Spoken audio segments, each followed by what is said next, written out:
అయితే ఇది మెయిన్గా ప్రభావితం ఎలా చేస్తుంది అంటే, మెయిన్గా ఈ వైరస్ మనల్ని సెంట్రల్ నర్వస్ సిస్టమ్ అంటే బ్రెయిన్, స్పైనల్ కార్డ్కి రీచ్ అవుతుంది.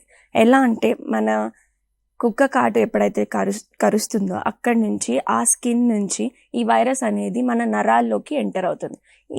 ఈ వైరస్ మెల్లిమెల్లిగా అప్రాక్సిమేట్లీ ఒక 250 millimeter per day అంటే అంత డిస్టెన్స్తో ట్రావెల్ చేస్తూ బ్రెయిన్ ఇంకా స్పైనల్ కార్డ్ రీచ్ అవుతుంది. ఇది రీచ్ అయ్యాక నరాలని దెబ్బతీస్తుంది.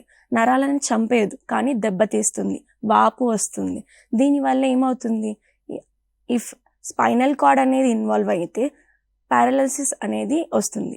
ఎక్కడైతే మనకి కుక్క కాటు ఉంటుందో ఆ కాటు దగ్గర ఆ ఫస్ట్ లింబ్ అనేది పారాలిసిస్ అవుతుంది. దాని తర్వాత నెక్స్ట్ లింబ్ అవుతుంది. దాని తర్వాత అలాగే 2 కాళ్ళు 2 చేతులు పారాలిసిస్ వచ్చే అవకాశం ఉంది. దీన్ని డంబ్ రేబీస్ అంటారు. ఇంకొక టైప్ ఆఫ్ రేబీస్ వచ్చేసి మనకి ఫ్యూరియస్ రేబీస్ అంటే ఎన్కెఫలైటిక్ రేబీస్ అంటారు. ఇదేంటంటే మనిషి అగ్రెసివ్గా బిహేవ్ చేయడము, ఎక్కువ లాలాజలం ప్రొడ్యూస్ అవ్వడము, నీరు చూసినా, ఒక మాట విన్నా, నీరు తాగినా భయపడము, నీరు తాగలేకపోవడము, ఇవన్నీ అవుతుంది. ఇది ఒకటే కాదండి, ఇది నెక్స్ట్ దీని ప్రోగ్రెషన్ ఎలా ఉంటుందంటే మనిషి కోమాలోకి వెళ్ళిపోయే ఛాన్స్ ఉంటుంది. కోమాలోకి వెళ్ళిపోయాక నెక్స్ట్ ఏమవుతుంది, డెత్ అవుతుంది.